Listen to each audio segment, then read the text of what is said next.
My name is Eric Willis, and together with Sean Saunders and Nathan Cate, who unfortunately couldn't join us today, we are the Rift Runners. For our capstone project in computer science, we decided to combine the Oculus Rift virtual reality headset with an RC car.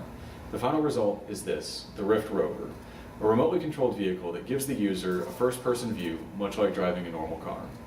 Over the course of the project, we decided to combine as many pieces of technology as we could, including the Oculus Rift, our Raspberry Pi computer, and a 3D printer. We're going to begin with a brief description of each of the pieces of technology used and how they work together, and we'll end with a demonstration of the Rift Rover in action. The process begins with an application on a main terminal, such as a PC or laptop, which receives user input from either the Oculus Rift for camera position, or an Xbox 360 controller, which controls vehicle movement. This application processes, packages, and then transmits the data to the rover wirelessly. The data is received by the brain of the rover, a Raspberry Pi. The Raspberry Pi is a fully functioning computer which runs a Linux-based operating system. The Pi is roughly the size of a credit card and is mounted inside the rover's body. Once received, the data is sent along to the servo control board. If the data corresponds with camera position, the servo control board handles this directly, repositioning the camera as needed.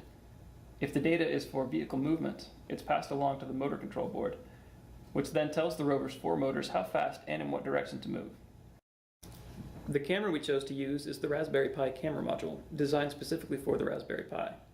It is mounted in a housing designed to hold a fisheye lens, which increases the user's field of view. This housing is attached to 3 servos, which correspond to the 3 axes of movement. This allows the camera's position to mimic the motion of the user's head, so the camera is always pointed in the direction the user is looking. The body of the car was made from a combination starter kit, which is the white base and treads, and pieces printed from a 3D printer, which is everything you see in red and blue. To begin using the Rift Rover, the user first puts on the Oculus Rift headset, adjusting the straps as needed so it fits comfortably. By pressing the A button on the controller, the rover centers its camera so that straight forward is the direction the user is looking at the moment the button was pressed. The left shoulder button on the controller begins and ends recording. The right shoulder button allows the user to take pictures, which are saved to the terminal in a location specified by the user. The Oculus Rift features 3 distinct sets of measurement devices to determine the position of the headset. Accelerometers track how quickly the headset is moving, gyroscopes detect the orientation of the headset, and gravimeters.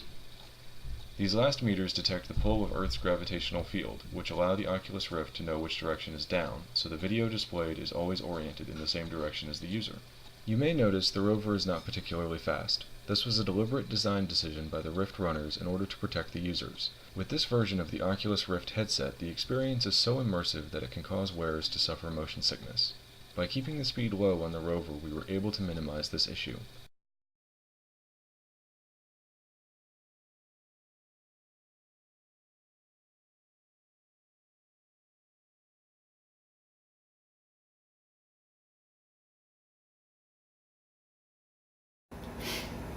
Hello, my name is Eric Willis. Number 2. Match, I think, or not matching enough. Where my arms go? My arms are weird. My arms are so weird. I can't believe these are mine. That's why I can't dance anymore.